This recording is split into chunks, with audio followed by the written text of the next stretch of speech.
Hello students, today's class is for class 12 and our topic is solution. So in the first class I have explained the different types of solutions and the dissolution of gas in liquid, okay, and the factors that are affecting the solubility of gases in liquids. So in today's class we will discuss about the pressure effect term. That is, the pressure effect term in the dissolution of gases in liquids was explained by Henry. Okay, so today we will first discuss the Henry's law. So our topic is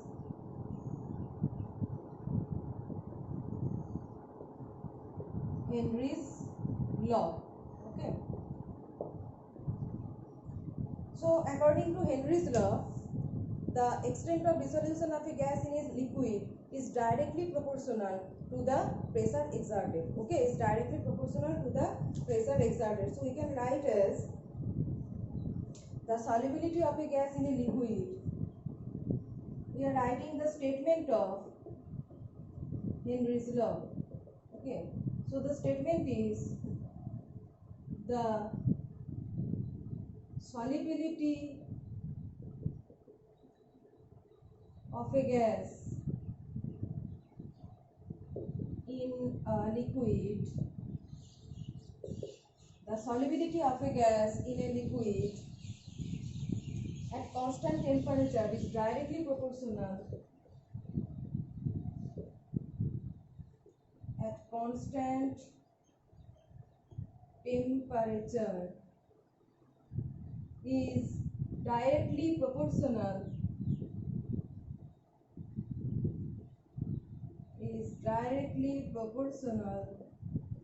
to what? To the pressure. Okay, to the pressure.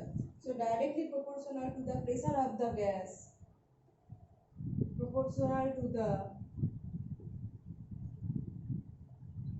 pressure of the gas when the gas exists in equilibrium state of the gas in equilibrium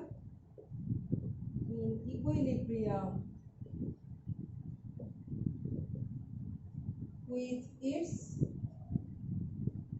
solution. Okay, in equilibrium with its solution. So this is the statement of Henry's law, that the solubility of a gas in a liquid at constant temperature, pressure should be constant, as with varying temperature the solubility changes. Okay, so when we are considering the solubility with respect to pressure, the other parameter, that is the temperature parameter, should be constant. Okay, so the solubility of a gas in a liquid at constant temperature is directly proportional to the pressure of the gas when the gas exists in equilibrium state with its solution. Okay, so there are two conditions, that is the state should be in, that is the solution should be in equilibrium state with the gas and the temperature should be constant, as we are considering the pressure term. Okay, now if we consider this solubility with respect to mole fraction, okay, suppose we are writing the solubility in terms of mole fraction, then what will be the mathematical form of Henry's law?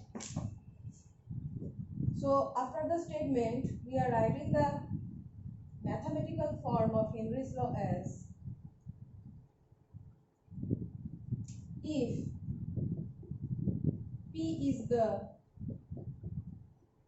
pressure, if P is the pressure of the gas and X is the mole fraction, okay, mole fraction of the dissolved gas, okay, the gas that has dissolved in the solution has a mole fraction X. That means it will be proportional to the pressure term. Pressure is directly proportional to the solubility, and we are taking the solubility in terms of mole fraction. Okay, so we can write, that is, then X proportional to P. Okay, X proportional to P, or we can also write P proportional to X, and then we are eliminating this proportionality equation, proportionality sign, and giving the proportionality constant. Kh is the proportionality constant, Kh into X. Now this Kh is termed as Henry's law constant. It is termed as Henry's law constant. Okay. So this is the mathematical form of Henry's law. After the statement, we have to rewrite the mathematical form of Henry's law, and this is the Henry's law constant. Now, what will be the unit of this constant? What will be the unit of this constant? So we can get the unit of this constant from the expression of this mathematical expression. So we are writing from here, that is Kh equal to P by X. Now mole fraction is represented as X equal to N1 by N1 plus N2. Okay, so that is the ratio actually, and it is unitless. Okay, mole fraction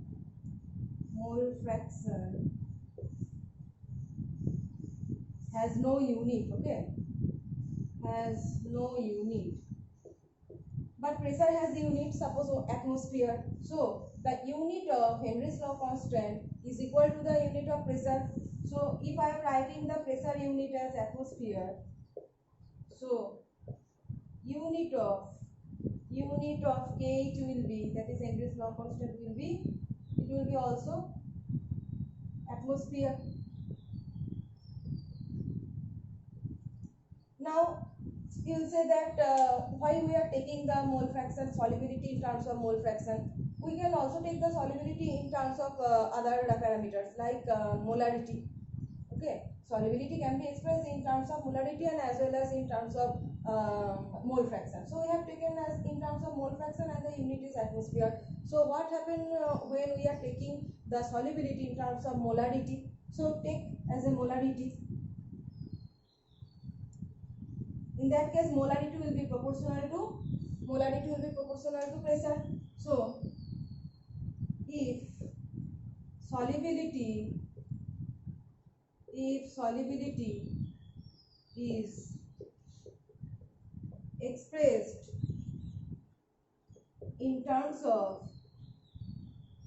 solubility is expressed in terms of molarity, and I am writing the molarity as C. Okay, then we can write that is C proportional to P, such as X proportional to P, then it will be C proportional to P, and C equal to Kh by P again, and hence Kh becomes C by P. Now what is the unit of molarity? The unit of molarity is moles per liter, the number of moles dissolved in 1 liter of the solution. Okay, so the unit of molarity is mole per liter. So when we are putting mole per liter, that is mole liter inverse we can write, and here pressure is atmosphere. So the unit of Kh becomes see here, mole liter inverse atmosphere inverse.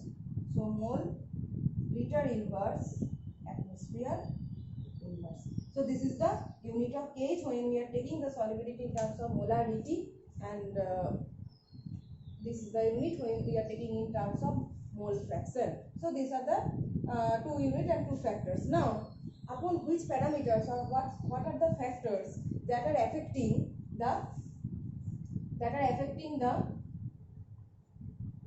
Henry's law constant Kh. Okay, so Henry's law constant Kh depends upon